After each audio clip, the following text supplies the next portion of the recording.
Hey, this is John from Peach Guitars. We're here at the 2017 Namm show, and I'm here with John from Schecter. We're going to talk a little bit about the history of Schecter and kind of promote a little bit more what the custom shop's doing now. John, great to meet you. Hey, how are you? Yeah, very well, very well. So John, give us a little bit of your background, kind of how you've become involved with Schecter and what you've done in the past. Well, my quick history is, as well as all of us, a fan of electric guitars and rock and roll and all that. And I was lucky enough to grow up in the part of Southern California when the kind of super strat type of movement took off. Wayne Charvel's little repair shop was pretty close to where I lived. A gentleman named Carl Sandoval who did Randy Rhoads' Polka Dot V. All those guys were really close to where I lived. And they were nice enough guys to let me hang out with them. And eventually I was like, hey, I kind of like doing this, started working for them. My quick history is I worked at Charvel starting in 1983, and that's really when, Van Halen, Rat, and Adam mentioned there was a Van Halen about. type connection there as well. And after that, I went to Valley Arts Guitar, and then. So you've always been involved in the the super 80s kind of like super strat essentially type guitars. I went to work for Yamaha Corporation. I worked there for about 12 years, and that turn was more into the R&D. Built a lot of custom instruments for artists, but it wasn't production related. That's where I start to come into the Schecter picture. Is Michael Cervolo. For a long time they wanted to rekindle the USA production stuff that Schecter started out in the late 70s. And this is primarily our focus of why we're here talking with you guys and having a look around the rest of the stand. I don't think so many people realise the pedigree that goes into the guitars and how much history that the builders have. And for me, I always know Schecter as being one of the original custom shop guitar companies, but we're kind of having to re-educate a few people into sort of, it's not just like, hey, we can do this as well. It's kind of like, something that they've always done, and, it's something, like I say, has got a rich history and pedigree behind, I remember when I was a kid, seeing Mark Knopfler and Pete Townsend and all these guys playing the guitars. Same with me. Yeah, and also, there's guys like Tom Anderson, that cut their teeth there, and it all adds to the history for me for Schecter. So it's cool that that Schecter are kind of taking it to the next level with these USA custom guitars as well. Yeah, it's a step into our own history, and also embracing the new history that Schecter has built since the mid 80s to the early 90s. Like I said, I came on board about 4 years ago when Mike felt it was the right time to start the USA lineup.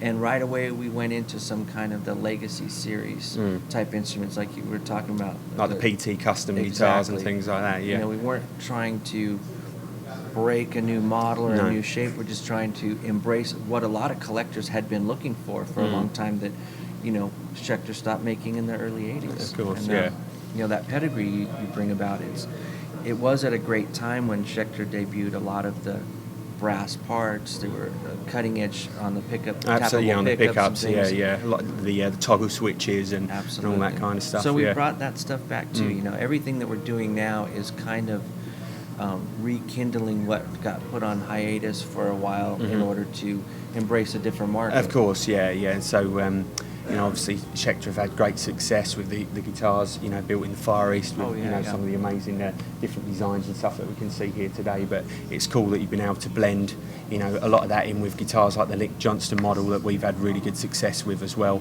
And it's just been, it's got that familiar feel, but the Schecter touch with it as well. So it's cool to see a lot of that stuff coming out as well, and there's already a lot of nice guitars that I've seen here that I want to buy that have already been sold, but I'm sure we can get a way around that anyway. So great. No, thanks for the insight, John, and we'll see you for the rest of the show. Cheers. Okay, thanks. Cool. Hey, this is John again for Peach Guitars, Namm 2017. We're here with Chewy from Schecter. How you doing, Chewy? Good to meet you. Very good. First of all, give us why are you called Chewy? great big Star Wars fan, and it just seems to everyone loves Chewie. Right, fits my personality. I Cool. turn into a Wookiee every now and then. Every now and then, when you stay up too late and eat cookies. Oh no, that's the wrong movie. Anyway, so cool. So tell us a little bit more about your background, what you do with Schecter, and kind of how you come to how have you ended up here today? I started here at Schecter about a year and a half ago, and I come from the company Washburn. I had worked there since 1997. I got hired in, never painted guitars or anything like that, but I've always had a real passion for instruments and music and stuff like that, and never painted anything prior to that, just kind of felt really natural to me, and I was picking up stuff really quick, and then started doing custom work for Paul Stanley and Dimebag Darrell, Dan Donegan, Scott Ian, and Dolly Parton, Bootsy Collins. I mean, it all was sorts. Yeah, and I mean, when you see your work on that stage, it you realize how serious really it is. gratifying, isn't it, as well? It's cool. So you come to Schecter just over a year or so ago, and so what kind of stuff do you do on a day-to-day basis working there? Oh, well, again, the reason they brought me in, I mean, they're really revamping and stepping up the quality and wanting the USA stuff. On the USA, like custom style guitars then. Yeah, and they wanted to get their numbers up a little bit. They were doing smaller monthly numbers, and I'm used to doing larger batches and production stuff, so they put me right into the USA production, and pretty much what I had been doing for the last 20 years anyway. So I mean, it was real that you have to bend here and there. I mean, California rules are a lot different than they were in Chicago. But with the nitro and everything, I guess with spraying a lot of that, it's got to be all right, hasn't it? So but we're seeing a lot of guitars here on display today that are have got steeped in kind of the Schecter heritage, and a lot of the guitars that I recognise. Like the PT Custom up there from when I was growing up, seeing Pete Townsend and Mark Knopfler playing the red Schecter with the big quarter pounder, the big pickups on and stuff. So it seems like you guys are kind of like going back to those guitars and giving them some tweaks as well. So well, we're trying to get what everybody liked about the traditional guitars, but with today's technology and with all better pickups and this and that, and even the nitro finishes. I really love that. A lot of people like the way that it's cracked and stuff like that. Me being a finisher for so long, it took me a while. To get used to that. You can't get your head around having to make it and then break it. Yeah, exactly. But we're doing pretty good at that, and I think the end result is something real positive. I think the industry is really going to love it. It's cool to have kind of like a nice mix of this flashy stuff, for the guys that really want that, really high end, quilted, flame, outrageous colours, plus the more traditional kind of stuff as well. Plus, I can see a lot of this stuff up here, like this PT Nashville hollow body. We sell a lot of nice stuff with Koa on it as well, and I can see you using a few other alternative woods like lacewood and things like that as well. And still going back to like this Dream Machine guitar. So the Dream Machine, that was a Mark Knopfler one, I think it was a Mark Knopfler guitar. Adam's been trying to sell us one anyway, but that looks super cool anyway. But it's cool. I can definitely see that you're still kind of looking at the heritage and kind of moving forward like that. We had one of the DJ Ashba guitars, and that was amazing with the sustainer pickup on it and the kill switch and everything. Those are nice guitars. It's nice too working with Michael Anthony, being in the industry for so long, finally getting to work for him. Absolutely, total pleasure. And it's great to see guys like Nick Johnston, getting the recognition and really like sticking with the guitar. He's been playing for a long time now, and really loving that the new production model over there, the green one. That looks super cool. So and new Sim Gates guitar too. Nothing wrong with that. All cool. Great, excellent. Thanks for that. All right. Good to speak to you, and enjoy the rest of Namm. Cheers. Hey, this is John here again, and I'm here with Shigeki from Schecter Guitars. Tell us about what you do. I mainly do assembly for masterwork and production models. Sure. The guys were telling me you've been with Schecter for a long time now. Long time, over 20 years. Over 20 years, cool. And was Schecter the first guitar company that you worked for? Actually, ESP guitar is the first one in Japan. Of course, So it's And when you started with those guys, was you just in there as like a junior, sort of starting out, like doing? Actually, I was working in a shipping department. Oh, really? PSP. So Yeah. I stepped up into a hardware department, and Okay. I went into assembly department. Cool. And what is your kind of day-to-day role that you would do, every week with Schecter now? I mainly do like a fret dressing, Yeah. and leveling and crowning. And that's on the USA custom guitars. Yes. Yeah. And I spend extra time on it, making Yeah. sure it feels great and it plays great. Yeah, that's the thing. I think a lot of people really still don't realise that Schecter were one of the original custom shop guitar makers. We've seen a lot of other makers come along and think that, and a lot of our customers think that like Schecter are kind of jumping in on the back of that now, but we're kind of re-educating everyone a little bit more and showing them like all these original guitars that, that Schecter made and produced some fantastic stuff as well. I mean, if you could pick, what are the sort of ones that you're into model-wise? I'm actually into a lot of different stuff. I really like vintage Yeah, stuff. yeah, I like really Wembley like that. Yeah, and a PT. I really yeah, like it. yeah. They were the ones that I sort of grew up with. But really I digging. also this one, the Masterwork. But Yeah. those are kind of from 80s. Yeah, it's nice. Yeah, I can, replica version of it. yeah, And I also into something like that. I did all the paint. Yeah. Camel guitar. Yeah, And I really also like that. Into something new. And what is that? Like the snakeskin one round the corner, as well. That I just see. Can you tell me a bit more about that one?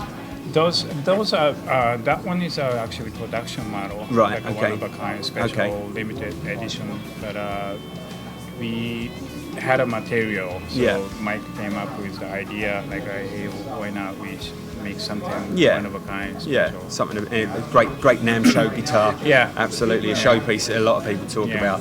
Yeah, the DJ Ashburn, that was another really cool guitar that we had a lot of fun with. He's a pretty cool guy. Yeah, oh yeah, and some amazing sounds to come out of that thing. Had a lot of fun before we shipped that out to the customer, playing some really terrible Tom Morello riffs on it with that kill switch, but I had some fun on it anyway. So there you go. No, cool. Well, great to meet you, and enjoy the rest of your Namm show. Cheers. Right, we're here with Michael from Schecter. Yeah, I'm very well, thank you. We're going to. The whole purpose of this the interview and all this other stuff that we've done so far is to kind of just talk a little bit more about Schecter and kind of get the custom type guitars in front of people that haven't necessarily thought about Schecter, even though that was something kind of how Schecter started out. Yeah, as when I started playing guitar, I mean, I still remember the ads with all the parts, and it was kind of Schecter made their mark with replacement parts when no one was ever playing an off-the-shelf No, guitar. of course, yeah. You buy a guitar, You mod it, Fender, yeah. Strat, Les Paul, you can change the tuners, pickups, bridge, Yeah. everything, and that was in the 76, 75. Then Schecter was doing that. It started being kit guitars, Yeah. and but all high quality stuff. And I remember that. I had Schecter parts on my guitars as a kid, so it kind of started a big trend. Yeah. And So how did you get involved with Schecter? I knew of the company. I worked at a music store in New Orleans, and when my band moved out to California in 85, 86, I started working at a retail store that happened to be owned by Mr. Shibuya, who had bought the name Schecter. And Schecter, like a lot of the companies in the 80s, at that point, Kramer, E.C. Rich, Dean, these American companies got popular, too big, and kind of crashed by doing, at that point, pretty bad import guitars. Yeah. Everybody was guilty of it.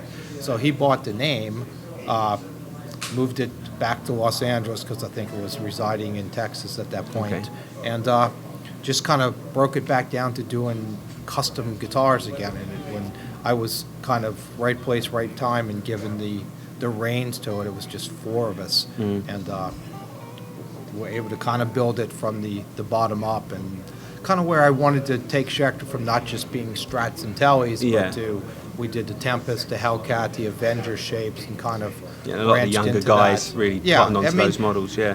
And then later I realized that there is this heritage of doing the really upscale traditional shaped guitars. So to custom shop now, I think we've really tried to blend. Blender night, yeah. Both So you've got worlds. the highest spec like rock style guitars plus some real nice Yeah, I traditional mean, stuff. with the production stuff, we were going for a high quality American made guitar that was, not something you just keep under the bed and show your friends. Yeah. A real playing guitar. Yeah. And I think we achieved it very well. And I think the price point on the guitars in comparison to what we're seeing now from some of the other manufacturers, you're seeing real high-end, super high-level, high-spec guitars that seem to be, much more affordable. Yeah, I mean, the Schecter that you just spoke to, my assembly manager, I mean, he's been with me since I've been with Schecter. And there is his fretwork and assembly and his attention to detail is almost militant. Yeah, I picked up that Wembley there, and that was just like,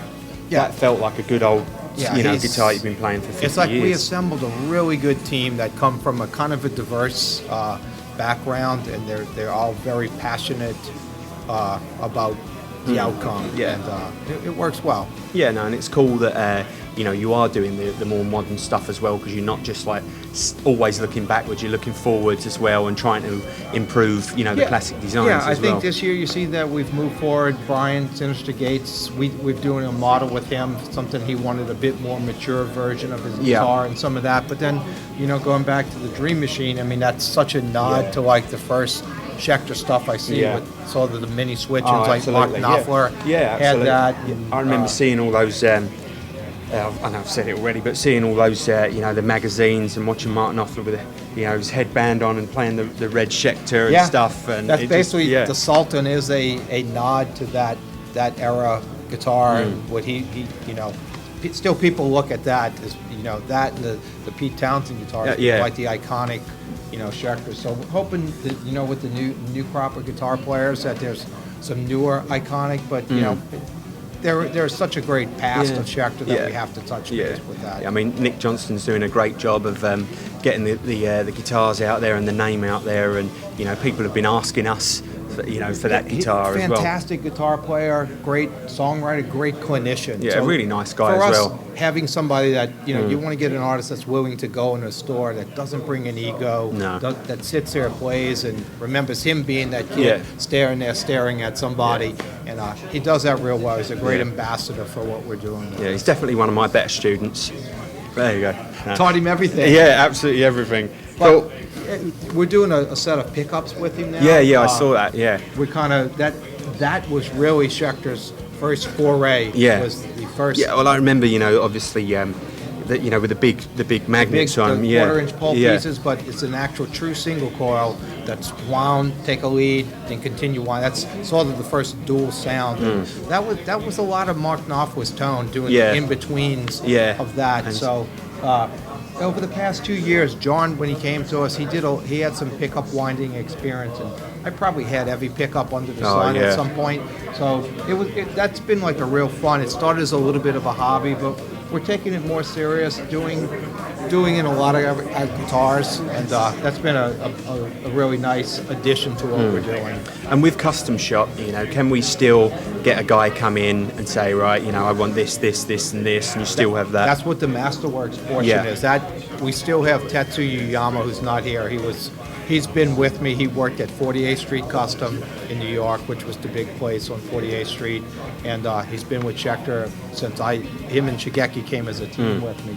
And it's a man in his pin router. Yeah. And the guy goes, I want whatever a you want, you V-neck can get this. it. Yeah. I mean, that's what this stuff is. So you have like your USA Custom kind of production kind of models. Yeah, which they're kind of based, somewhat of a menu. There's still a lot of customization, but to be able to do any kind of quantity to keep the price in a semi-affordable range. We ordered a couple of guitars that were on display at Namm last year. We just added one had a Floyd on it, and we just went for a more traditional trem on it and stuff like that. So there's lots of tweaks and stuff that can be done. The different shapes and things like that, and custom inlays and the exotic wood. I mean, the best of the best wood that we get gets allotted from Masterworks, and like I said, it's him and his pin router.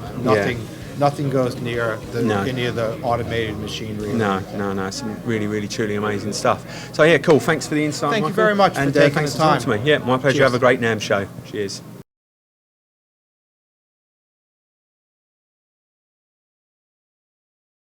Yeah, hello. Just secured this nice little Schecter Solo 2 Custom. It's got a full nitro cellulose finish, chambered body. Look at that. Beautiful, beautiful, lovely Bit of maple. Beautiful.